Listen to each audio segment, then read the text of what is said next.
Hey everybody, we are really close to election day. Something like 64, 65 days, something in that neighborhood. But are you ready for the chaos? Yes, it's going to be chaos, guys.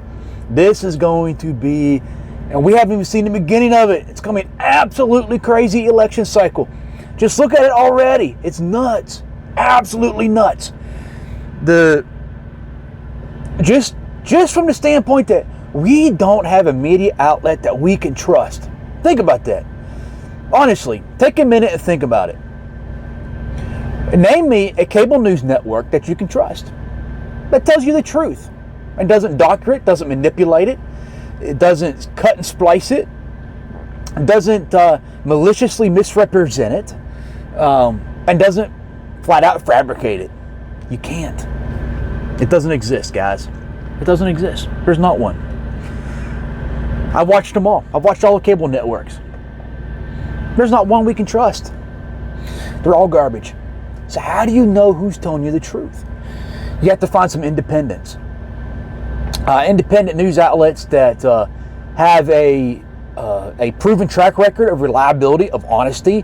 Ones that don't care which candidate or which political party they burn with the news and reporting the truth. And there's very few of them.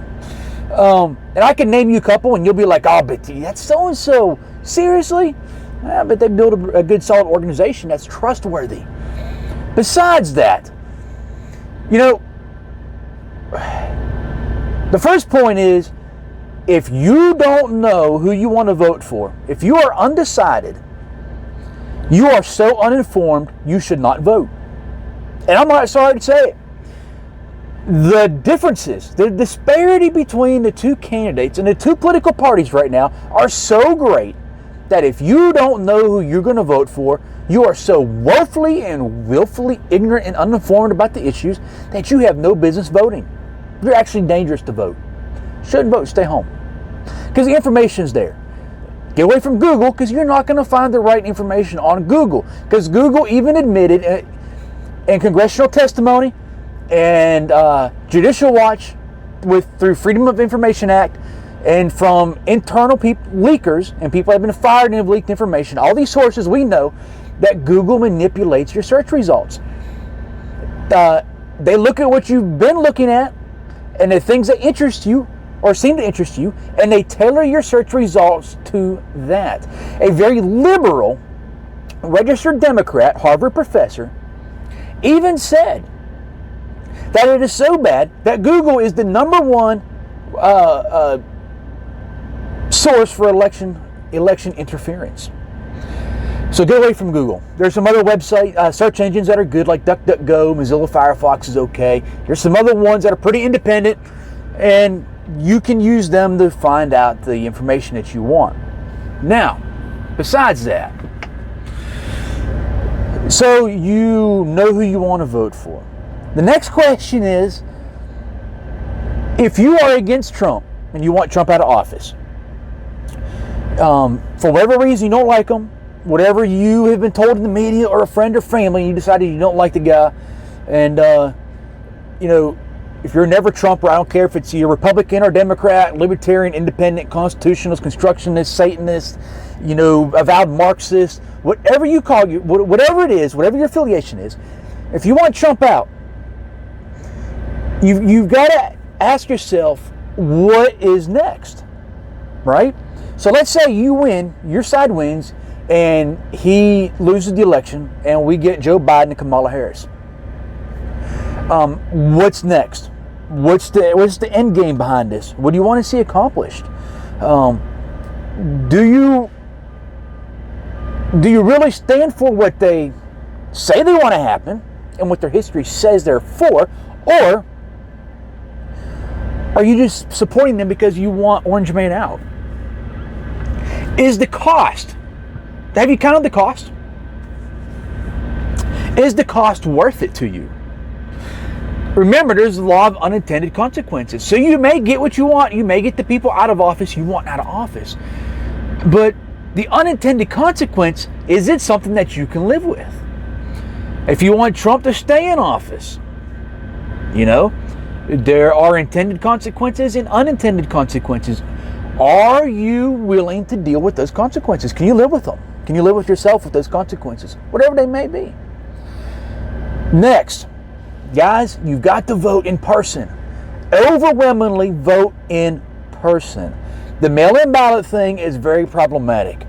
Not only can mail-in ballots easily manipulate elections and sway a district, but the Postal Union office also came out and said they endorse a candidate over another candidate. So think about that. The very people that are supposed to collect and sort and distribute and deliver your ballots have supported one candidate over another. They're no more impartial than CNN. Think about this, guys. All right?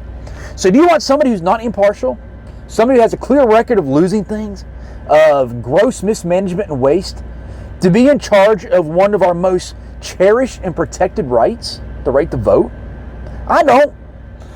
I will do whatever I have to do to vote in person because I don't want my ballot to be lost, to be manipulated, to be stolen, to be thrown away, to be held and delivered after the deadline.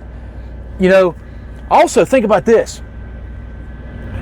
Mail-in ballots are the most dismissed and discarded ballots because they have not been filled out properly. They have problems with them, so they're not counted. They're discarded. Mail-in ballots are often delivered to just mass sent out to all the addresses in an area, and you get ballots to your home for you and people that don't live there anymore. You may never get it, right? Your ballot may go to your old address in a different state, and you may not even get one going that route. So there's a lot of problems with the whole mail-in ballot thing. Another issue with the mail-in ballots is, if you pay attention to what's being said in interviews and stuff on Axios and some other groups that have got together to talk about to preserve our democracy. Oh, don't even get me started on that. But anyway, so what they're saying is, with the mail-in ballots, even though it looks like one candidate may have won on election night, we may not know for a month. Think about this. We may not know for a month or more who actually won by the time they sort out, find, and count all the mail-in ballots. Now, the problem with that is, according to the Constitution, if we do not have a clear winner for the President of the United States in the general election by December 20th, the Speaker of the House is temporary president until it can be sorted out and figured out. Now, who's the Speaker of the House right now? Now, when this was done, remember, when the Constitution was drafted, we're talking back in the early 1800s. So, but look at our Speaker of the House now. It's Nancy Pelosi, right? Now, watch videos of Nancy Pelosi and listen to what she says. Do you want her at the helm as president, interim president of the United States until we can figure this out, guys? Seriously, I don't care what side of the aisle you're on. This lady is bat crazy. She's nuts. She's a drunk. She is such an alcoholic that her third husband has filed a divorce saying he cannot take her alcoholism anymore. Now listen to things she says and her behavior and the way she talks, and the fact that the Senate and the House pharmacy in Washington, D.C. that delivers medication for our representatives and senators said that they deliver Alzheimer's medicine to somebody in the House of Representatives. Guys, come on now. Seriously, think about it. Is this really what you want? Is this really a cost that you're willing to pay? Is it a cost you want to die on? Is this really the legacy you want to leave for your children and grandchildren? Of a manipulated election? Is that what you want? The only way to ensure that we have a clear victor in this election is to have the largest turnout in history of in-person voting. Look, guys, if we have a record turnout, if we have a turnout for in-person voting on the election day, whether it's early voting or actually on election day, but the turnout is the highest turnout we've had in a century, by percentage of the population. And the turnout, and so many people voted that it cannot be manipulated through lost ballots or found ballots like Broward County, Florida. Every election we have ballots found in trunks of cars and in storage closets in Broward County, Florida. We have ballot harvesting that's legal in California but not in North Carolina. That's how we had the NC9 special election. So the only way to ensure that your candidate won or lost fair and square is for everybody to show up in person. You can do it early voting. Everybody's got early voting. You can do it in-person voting on election day. But it's got to be in person, guys. Cannot rely on the mail-in ballot. You get the mail-in ballot, destroy it. Burn it. Run it through the trash compactor, shred it, but destroy it so it's not usable so no one else can pick it up and use it.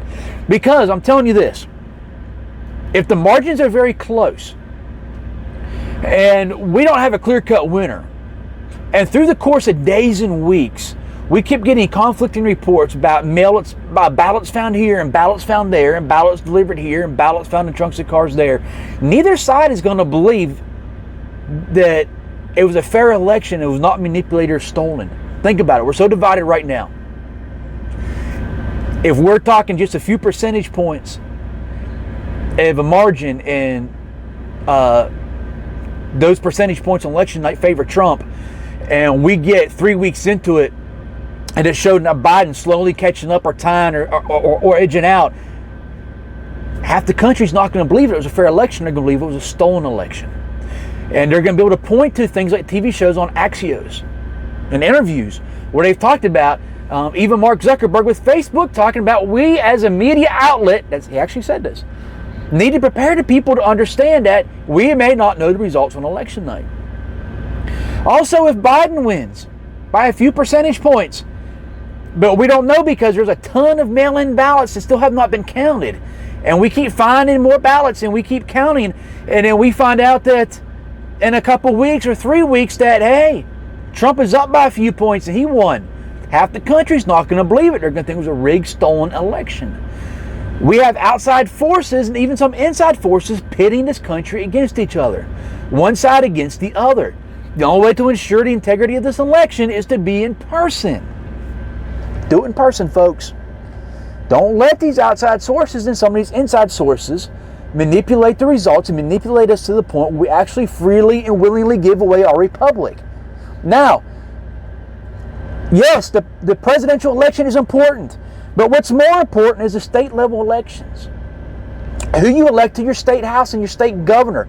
If nothing has shown that to be more true, it is the way our states have reacted to the pandemic. You have states that have done very well and their economies have done well, and you have states that have done very bad and their economies have done bad. You've had states that have been pretty peaceful, and you have states that have been full of turmoil and riots and protests. So your state level elections, your local level elections for your city and county are of utmost importance. Who you elect to your U.S. representative and your United States senator are as important and even more important than the president. Remember, the president can't spend what the House of Representatives does not allow him to spend. This president cannot sign and ratify treaties. The Senate can do that. The president cannot appoint people for the Supreme Court and federal courts. He can nominate them, but that has to come through the Senate. The real power lies in the House and the Senate, not in the White House.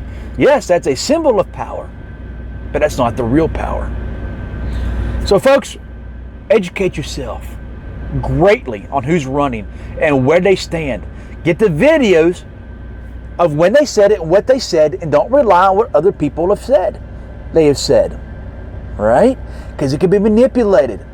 Look up the deep state video that was done of Richard Nixon. It's phenomenal what technology allows you to do now with deep fake. But regardless of how you vote and which candidate you vote for and where your political leanings are, be educated and go in the ballot box and do it in person. Because I'm telling you, chaos will reign if you don't. We already have it promised to us by the Democrat Party and power players in the Democrat Party that if they lose, prepare for riots and a civil war. And they have said if we win, we will come after those that opposed us. So either way, be prepared for some more turmoil. But be prepared, guys. Be prepared and vote.